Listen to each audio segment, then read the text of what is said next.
బాగైందా? ప్రతిదానికి over expression. Hello everyone, welcome to our YouTube channel పవనేహ.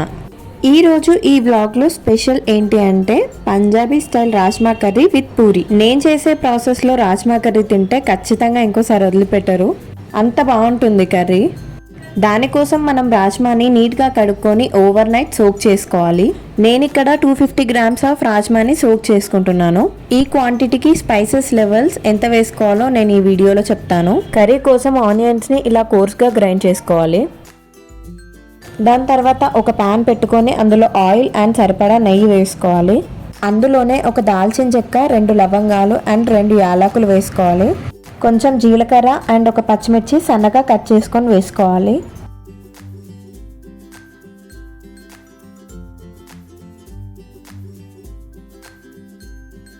ఇందులోనే ఒక ఎండుమిర్చి కూడా వేసి అంతా కలుపుకోవాలి.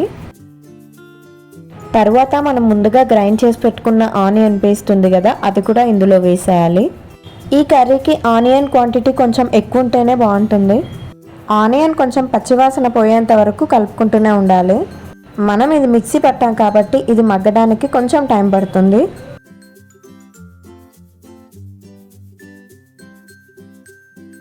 ఆనియన్స్ అనేది లైట్ గోల్డెన్ కలర్ వచ్చేదాకా మగ్గించుకొని అందులోనే పసుపు అండ్ అల్లం పేస్ట్ వేసుకోవాలి. ఇక్కడ అల్లం పేస్ట్ వేసే క్లిప్ అనేది మిస్ అయ్యింది. ఇదంతా మంచిగా కలిసే విధంగా కలుపుకోవాలి.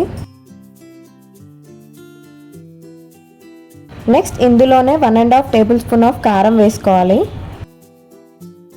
అదంతా మంచిగా కలుపుకున్నాక దీంట్లోనే 1/2 table spoon of masala and 1/2 table spoon of ధనియాల పొడి వేసుకోవాలి.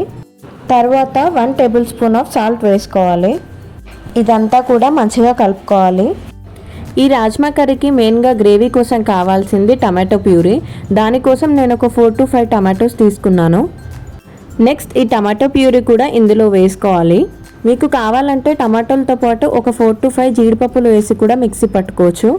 జీడిపప్పులు వేయడం వల్ల టమాటో ప్యూరీ అనేది కొంచెం థిక్గా వస్తుంది. ఇక్కడ ఆయిల్ అనేది పైకి సపరేట్ అయ్యే వరకు మంచిగా కలుపుకోవాలి. చూడండి, ఇలా ఆయిల్ అనేది పైకి తేలాలి.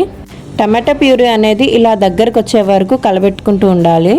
మనం సోక్ చేసిన రాజ్మాని కుక్కర్లో ఒక 6 to 7 విజిల్స్ వచ్చేదాకా ఉడికించుకోవాలి. తర్వాత ఇలా ఉడికించిన రాజ్మాని ఈ గ్రేవీలో వేసుకోవాలి. కావాలంటే మనం ఉడికించిన రాజ్మాలలో కొన్ని తీసుకొని అవి మిక్సీ పట్టి కూడా ఇందులో వేయొచ్చు. రాజ్మా ఉడకబెట్టిన వాటర్ ఉంటాయి కదా, అవి కూడా ఇలా పక్కకు తీసి ఉంచుకోవాలి. ఆ వాటర్ అనేది ఇక్కడ యాడ్ చేయాలి. ఆ వాటర్తో చాలా మంచి టేస్ట్ వస్తుంది కర్రీకి. రాజ్మా వేసుకున్నాక కర్రీ అనేది మంచిగా మిక్స్ చేసుకోవాలి. ఈ కర్రీ అనేది నార్త్ సైడ్ చాలా ఫేమస్. ఇది చపాతీకైనా పూరీకైనా చాలా బెస్ట్ కాంబినేషన్. నేను ఇక్కడ ఒకటి చెప్పడం మిస్ అయ్యాను. రాజ్మా ఉడకబెట్టుకునేటప్పుడు అందులోనే కొంచెం కారం అండ్ సాల్ట్ వేసుకొని ఉడకబెట్టుకోవాలి. సో కారం, ఉప్పు అనేది రాజ్మాకు కూడా మంచిగా పడుతుంది. ఇక ఫైనల్ టచ్ కొత్తిమీర వేసుకోవాలి. అంతే అండి, very simple and tasty Punjabi style rajma curry అనేది ప్రిపేర్ అయిపోయింది.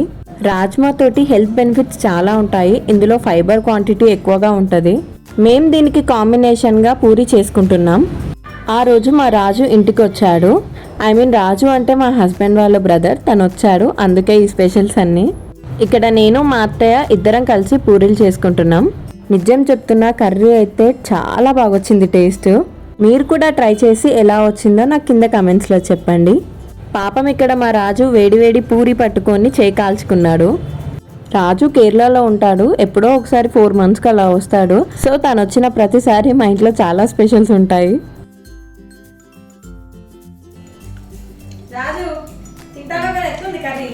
వావ్, బాగుంది.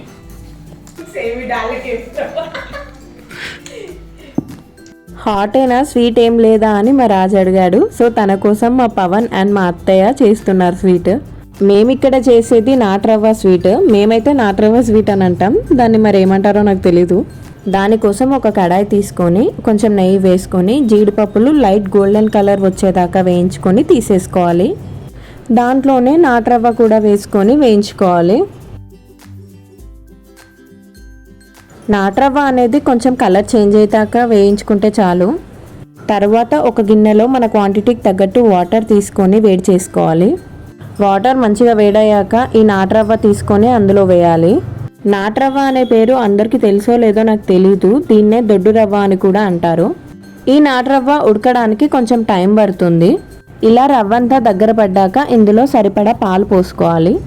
కొంచెం పాలు అనేది ఎక్కువగా ఉంటేనే స్వీట్ అనేది టేస్ట్గా ఉంటుంది. పాలు పోసి మంచిగా ఉడికించుకున్నాక ఇందులో సరిపడా షుగర్ వేసుకోవాలి. మేమైతే ఇక్కడ 1 గ్లాస్ రవ్వకి 1/2 గ్లాస్ షుగర్ వేసుకున్నాము.